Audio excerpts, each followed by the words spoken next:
आदित्य पंडित जी नमस्कार, दीक्षित जी नमस्कार, सबको नमस्कार जी, विनीत सिंह राजपूत जी नमस्कार, पुजार विज महाजन जी, राजेश गंगोत्रा जी, रविंद्र कुमार जी, सौरभ लखनपाल जी, राजपूत सुबीर पठानिया जी, कंचन शर्मा जी नमस्कार, कुमारी सोनू जी नमस्ते, बहुत बहुत शुक्रिया आप लोगों का जी जुड़ाव के लिए। भास्कर शर्मा जी, अतिन सोनी जी, बहुत बहुत शुक्रिया आप लोगों का। कुछ गड़बड़ शड़बड़ हो रही है, खटखट तो चलता है। ठाकुर भूपेंद्र जी नमस्कार, विजेंद्र कुमार जी नमस्कार, ब्याम जी नमस्ते, अल्पना कुमारी जी नमस्ते, बिजू कुमार जी, खूबराम जी, सतपाल जी नमस्ते, अनिल कुमार जी नमस्ते, अभिषेक गुलेरिया जी नमस्ते, इम्तियाज अंसारी जी नमस्कार, कैसे हैं आप? यशपाल राव जी नमस्कार। काइंडली इसको शेयर कर दीजिएगा जी ताकि मैक्सिमम लोगों तक पहुंच जाए। अभी सारे लोग मैक्सिमम घर में ही होंगे, वर्क फ्रॉम होम है, तो ये मुझे नहीं लगता कि ज़्यादा परेशानी होनी चाहिए, लेकिन फिर भी सभी खबरों का सभी तक पहुंचना जरूरी है, इसलिए इसको जरूरी कर दें। आज हम बहुत से अहम मुद्दों पर चर्चा भी करने वाले हैं। बेसिकली खबरों से ज़्यादा ये मामला जो है कुछ ऐसे अहम मुद्दों पर रहेगा जो आपके लिए परेशानी बने हुए हैं। हम महंगाई की चर्चा करेंगे कि कैसे कोविड काल में कुछ लोगों ने आपदा में अवसर ढूंढते हुए लोगों को लूटना शुरू कर दिया है। 5 रुपए वाली चीज अचानक 15 की होगी, 15 वाली अचानक 35 की होगी और 35 वाली जो 60 पार कर गई है। और आम आदमी बेचारा परेशान है क्योंकि अभी उसको ये चिंता है कि मुझे कोविड से बचना है, लेकिन हकीकत यह है कि कोविड से अगर आप बच भी गए तो आपको मुनाफाखोर मार डालेंगे। आगे कुआं पीछे खाई वाली स्थिति हो गई है जनता की। जनता जाए तो जाए कहां, और सरमाएदार हैं कि सोए हुए हैं। हमारे माननीय मंत्री जी, उनकी तबीयत नासाज है, वो कई दिन से बीमार हैं, लेकिन ऐसी स्थिति में कायदा ये है कि वो अपनी बीमारी का इलाज करवाएं। हम चाहते हैं कि वो शीघ्र से शीघ्र ठीक हो, लेकिन उनका महकमा इस समय अहम रोल भी निभा सकता है, लेकिन वो क्योंकि जब सरमाएदार ही बीमार होगा तो महकमा अपने आप ही बीमार हो जाएगा। उनकी बीमारी के प्रति हमारी संवेदना है। हम लोग चाहते हैं कि माननीय खाद्य पूर्ति मंत्री बिल्कुल जल्दी से जल्दी स्वस्थ हों। वो ऊर्जावान है, वो सज्जन आदमी है, लेकिन अभी समय इस तरह का है कि ये प्रदेश ज्यादा चीजें अफोर्ड नहीं कर सकता। ऐसी स्थिति में निश्चित तौर से उनकी जगह जिम्मेदारी किसी और को सौंपनी चाहिए। बात करेंगे, इस पे भी आएंगे जी, और आपको ये भी बताएंगे कि निर्भया में क्यों गौ संरक्षकों ने ही गाय को मार डाला। 19 गायों की मौत हो गई है, इसकी भी चर्चा करेंगे आपके साथ, विस्तार से चर्चा करेंगे। लेकिन सबसे पहले आपको एक अच्छी खबर बता दें, और एक बड़ी बुरी खबर भी है, उसकी भी चर्चा कर लेंगे। अच्छी खबर यह है कि देश में लगातार संक्रमण से मुक्ति पाने वालों की संख्या रिकॉर्ड तोड़ती जा रही है। जी हाँ, आपने बिल्कुल सही सुना, पिछले 24 घंटे में रिकॉर्ड संख्या में 4,22,000 लोग ठीक हुए हैं। हालांकि उससे पिछले 24 घंटे में 3,86,000 ठीक हुए थे, लेकिन यह आंकड़ा बढ़ रहा है। जैसा कि मैं हमेशा कहता हूं कि आने वाले केसेस के अनुपात में ही रिकवरी होगी, इसलिए सबसे इंपॉर्टेंट क्या है कि आने वाले केस जो हैं वो कम हो जाएं, और यहां ये भी हो रहा है, ये भी अच्छी खबर है। 24 घंटे में 2,62,000 नए मरीज आए, जबकि पिछले काल ये आंकड़ा 3 लाख के आसपास था, 3,12 के आसपास था। तो ये अच्छी बात है। दूसरी लहर की रफ्तार अब काफी कम हो गई है। धीमी तो मैं इसको नहीं कहूंगा, लेकिन कम हो गई है। पिछले 24 घंटे में सिर्फ 2,62,891 लोग जो हैं, 2,62,891 लोगों को जो है पॉजिटिव पाया गया। यह दूसरा दिन था जब एक दिन में 3 लाख से कम संक्रमित मिले हैं। रविवार का जो 24 घंटे का स्लॉट था उसमें 2,82,000 लोग जो है वो पॉजिटिव पाए गए हैं। तो 20,000 की कमी और आई है 24 घंटे के भीतर। ये जो है एक नोटिसेबल कमी है, और एक जो है अनुकरणीय कमी है, इसको हमको देखना होगा। लेकिन जो रिकॉर्ड बने कोविड के मामले में सोमवार को ये थे कि 3 रिकॉर्ड अलग अलग दर्ज हुए। 24 घंटे में 4,22,227 लोगों ने रिकवरी हासिल की। 4,22,227 लोगों ने रिकवरी हासिल की। ये अपने आप में अब तक का रिकॉर्ड था, और एक दिन में ठीक होने वालों का। इसी तरह जो 24 घंटे में एक्टिव केसेस में भी रिकॉर्ड संख्या में 1,63,000 की कमी आई। उससे पिछले 24 घंटे में ये जो कमी थी वो 1,0836 थी। तो 1,63,000 मतलब 63,000 और 24 घंटे में एक्टिव केसेस कम हुए हैं, ये बड़ी बात है। तो ये अपने आप में बड़ा आंकड़ा है। लेकिन जो चिंता का आंकड़ा है, वो चिंता वाला रिकॉर्ड है, वो ये है कि रिकॉर्ड संख्या में देश में 4,334 डेथ हुई। डेथ्स का जो नंबर है वो अभी कम नहीं हो रहा, वो लगातार बढ़ रहा है।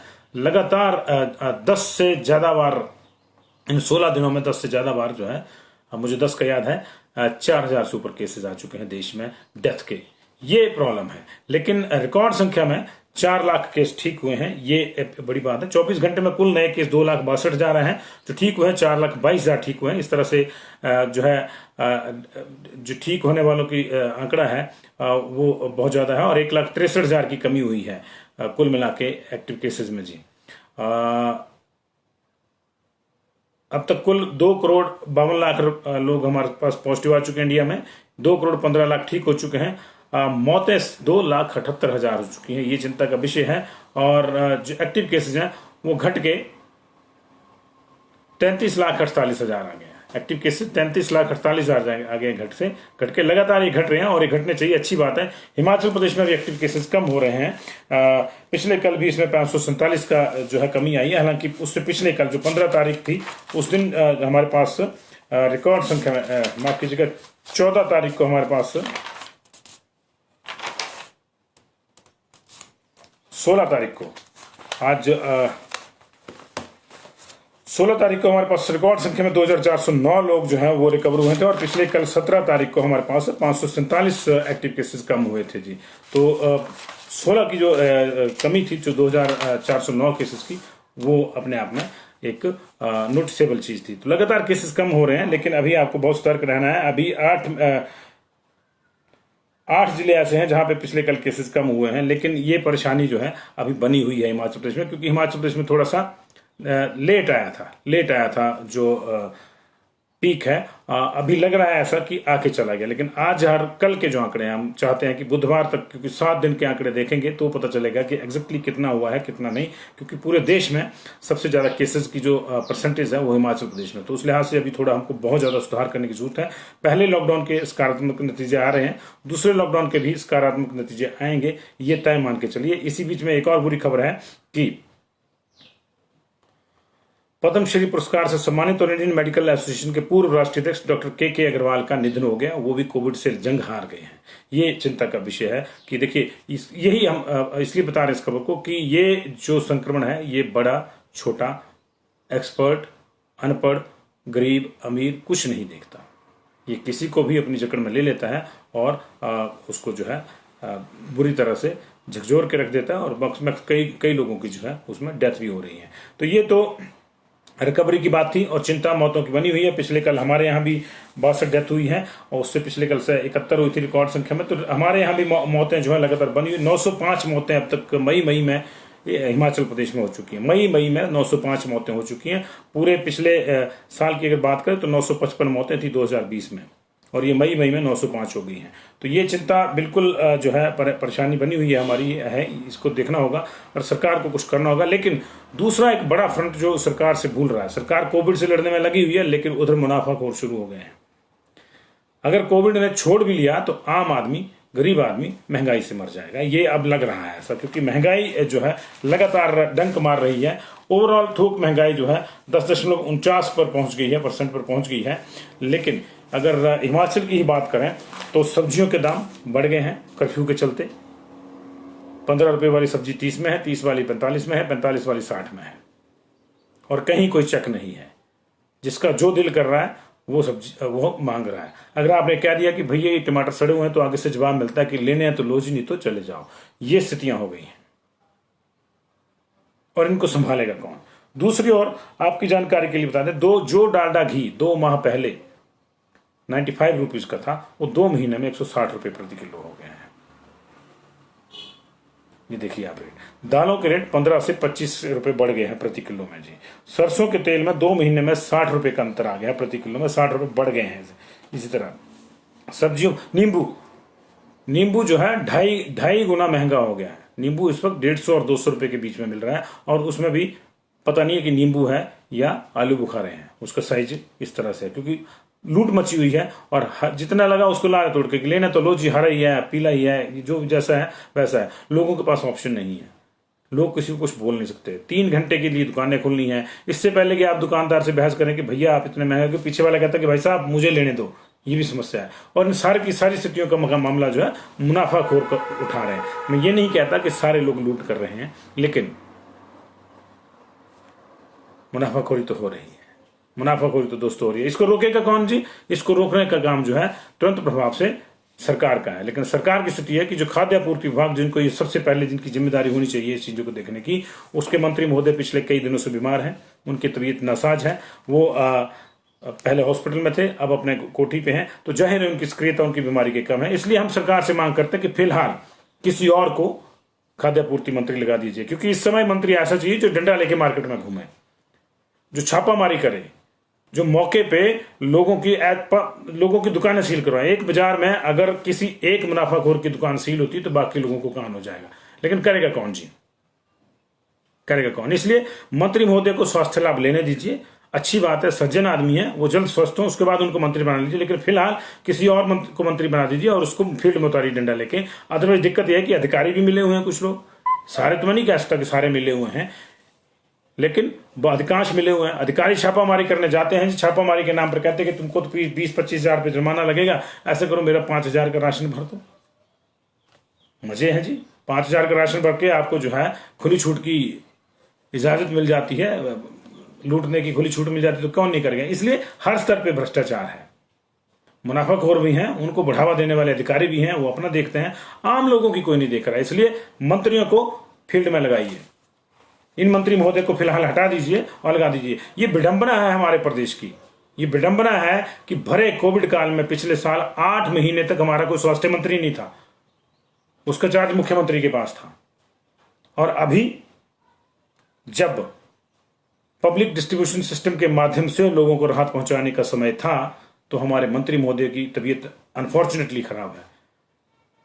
ऐसा नहीं होना चाहिए, वो स्वस्थ रहें, इस चीज को अन्यथा नहीं लीजिएगा। लेकिन हमारे मंत्री महोदय जो है बेबस हैं बीमारी की वजह से, और वो छापेमारी नहीं कर पा रहे हैं खुद, इसलिए किसी और को लगाया जाए। अगर सारी चीजें मुख्यमंत्री ने ही करनी है तो फिर बाकी लोगों ने क्या करना है? सिस्टम क्लैश हो जाएगा, और हो रहा है। अभी होना क्या चाहिए था कि लोगों को महंगाई से राहत दिलाने के लिए आप अपना जो पीडीएस सिस्टम है उसको और ज्यादा विस्तार दे देते, और ज्यादा विस्तार दे देते हैं। राशन के डिपो खुले हैं, वहां राशन की जो बाकी कंट्रोल रेट की दालें हैं वो बेचिए आप, सब्सिडाइज तो बेच ही रहे हैं, आप बाकी बेचिए। हर बारी खबर लगवा देते हैं जी, बड़ी बड़ी उसमें अधिकारी और मंत्री आके, अब डिपो में इतनी तरह की दालें मिलेंगी, इतनी तरह की मिलेंगी, कभी खरीदी है कुछ, कितनी तरह की मिलती हैं? वही 3 दालें मिलती हैं, बाकी मिलनी चाहिए। क्यों?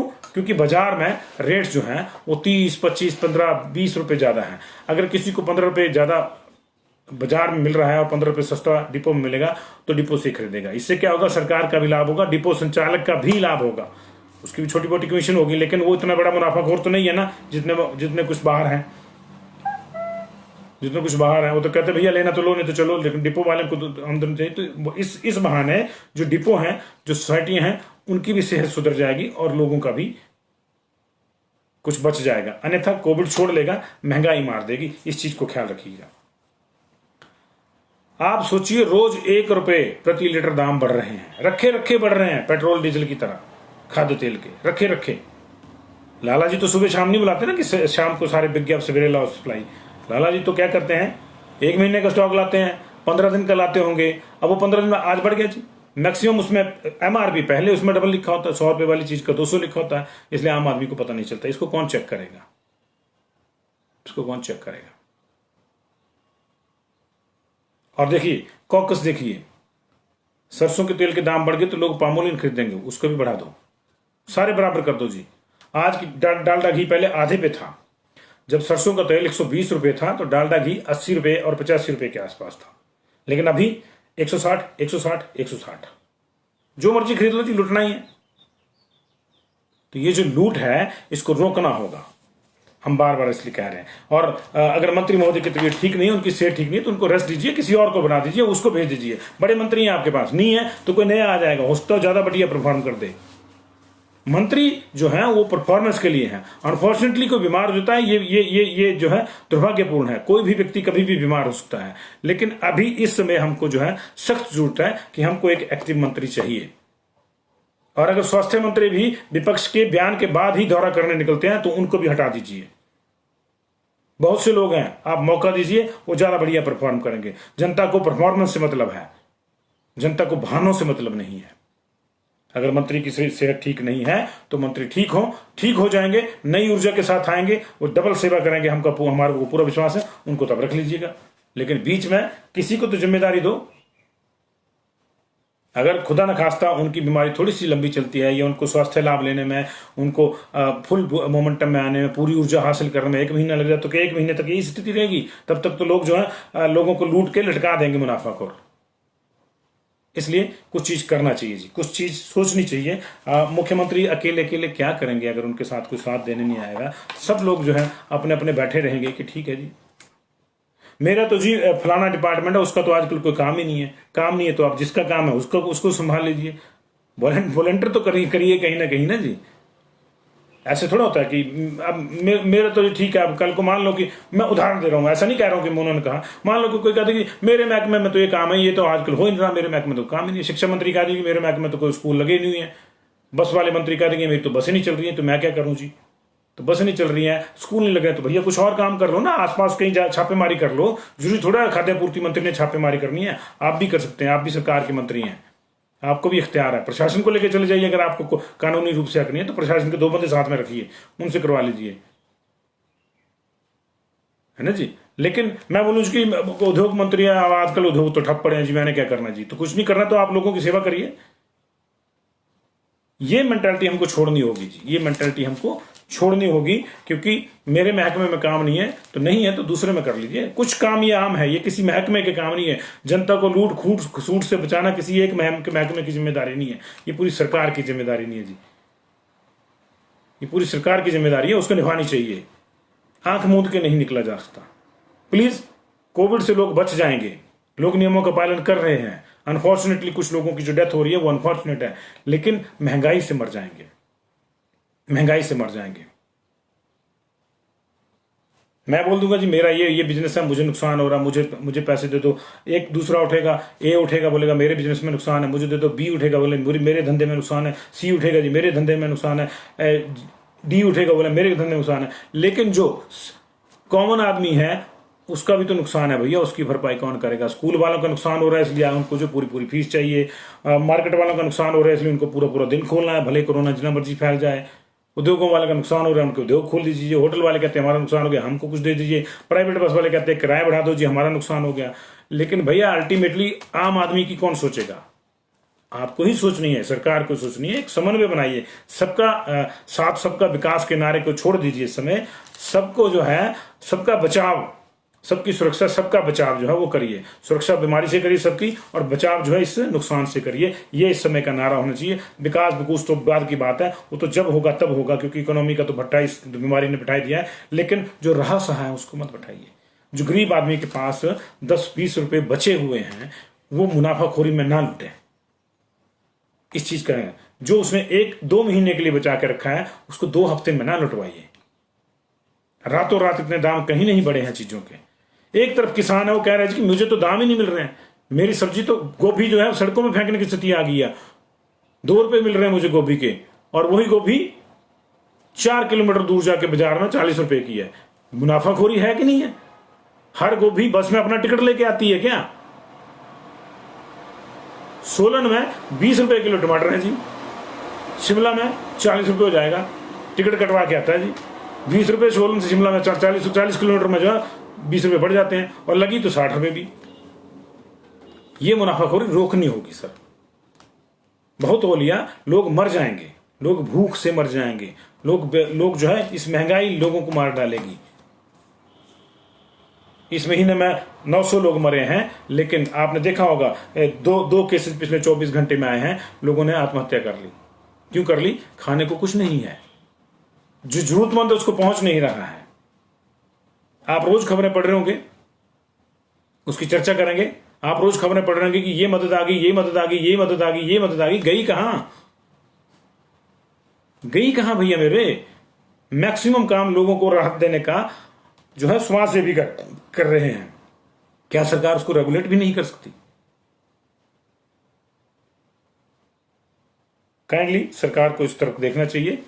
मैं एक बार फिर से कहता हूं, माननीय खाद्य पूर्ति मंत्री राजेंद्र गर्ग जी सज्जन आदमी हैं, मेरा उनसे कोई द्वेष नहीं है। वो बीमार हैं, कोई भी बीमार हो सकता है, मेरी उनसे संवेदना है। उनको स्वास्थ्य लाभ ईश्वर जल्दी से जल्दी प्रदान करें, ये मेरी मनोकामना है। मैं सुबह शाम उनके लिए प्रार्थना करता हूं कि जो ठीक हो जाए, लेकिन जब तक इंसान ठीक नहीं होता वो निश्चित तौर से अपना काम ठीक ढंग से नहीं कर पाता। ऐसी स्थिति में किसी दूसरे मंत्री को उनका विभाग फिलहाल सौंप देना चाहिए, क्योंकि 8 महीने पिछली बार हमने देख लिया कि बिना हेड के महकमा कैसे चलता है। मुख्यमंत्री ने कोशिश करी, लेकिन क्या हुआ, उसी दौरान जो है मेडिकल घोटाले सामने आए, इतने बड़े आए कि बीजेपी के अध्यक्ष पद पे जो व्यक्ति बैठे थे उनको भी पद छोड़ना पड़ गया। वो दोषी है या नहीं, ये बात की बात है, लेकिन इतना तो हुआ ना कि मेडिकल घोटाले का ही मामला लगा था ना, उसमें जाना पड़ा ना उनको। ऐसी जैसी चीजें होगी, क्योस तो फैला ना, वो नहीं फैलना चाहिए। तो काइंडली सरकार इस पे ध्यान दीजिए। बहुत बहुत शुक्रिया आप लोगों का। मुनाफाखोर से बचे, आपके आसपास भी कोई मुनाफाखोर है तो उसके खिलाफ आवाज उठाइए, आवाज उठाइए। आवाज उठाना जरूरी है। जिंदा है तो जिंदा दिखाना जरूरी है, जीते जी लाश नहीं बनना। ख्याल रखिए। सबसे ज्यादा दिक्कत कहां है? मुनाफाखोरों से, चोरों से, अपराधियों से दिक्कत नहीं है। दिक्कत चुप रहने वालों से है, जो चुपचाप अपराध को देखते हैं, जो आवाज नहीं उठाते। आवाज उठाइए जनाब, ईश्वर ने आवाज दी है, आवाज उठाइए, अन्यथा कोई फायदा नहीं है। खुद तक तो पशु भी सोचते हैं, इसलिए सबको मिलकर सोचना होगा जी, सबको मिलकर लड़ना होगा। अगर आप व्यापारी हैं तो आप लोगों का देखिए कि मैं व्यापार में रहते हुए अपना परिवार कैसे पाल सकता हूं और दूसरों को सहायता कैसे दे सकता हूं। ये सोच होनी चाहिए। बहुत से लोगों की है, बहुत से लोगों की। बहुत से व्यापारियों को मैं जानता हूं व्यक्तिगत रूप से, जिन्होंने अपने जो तिजोरियां खोल दी हैं समाज सेवा के लिए। कोई हॉस्पिटल में कंसंट्रेटर दे रहा है, कोई दवाइयां दे रहा है, कोई पीपी किट दे रहा है। लेकिन कुछ हैं जिनसे अधिकांश लोगों का वास्ता पड़ता है, वो कहते हैं कि अच्छा फंस गया, अब आया ना, तीन घंटे के टाइम के मैं फंस गया ना मेरे पास, 10 रुपए की चीज 20 में बेचो। उनको सोचना चाहिए, ईश्वर से डरो। और ट्रक के पीछे लिखा होता है ना, रब को लो डर सजना, तो रब को लो डर सजना। थैंक यू वेरी मच, बहुत बहुत शुक्रिया आप लोगों का। अच्छा लगे तो शेयर जरूर करिएगा। किसी को बुरा लगा होगा तो क्षमा चाहूंगा। मैं किसी व्यक्ति विशेष को, किसी संस्था विशेष को टारगेट करने का मेरा कोई उद्देश्य नहीं है। मैं अव्यवस्था को, कुव्यवस्था को, चोरी को, मुनाफाखोरी को हिट करना चाहता हूं, वो मेरा मकसद है। Thank you very much ji.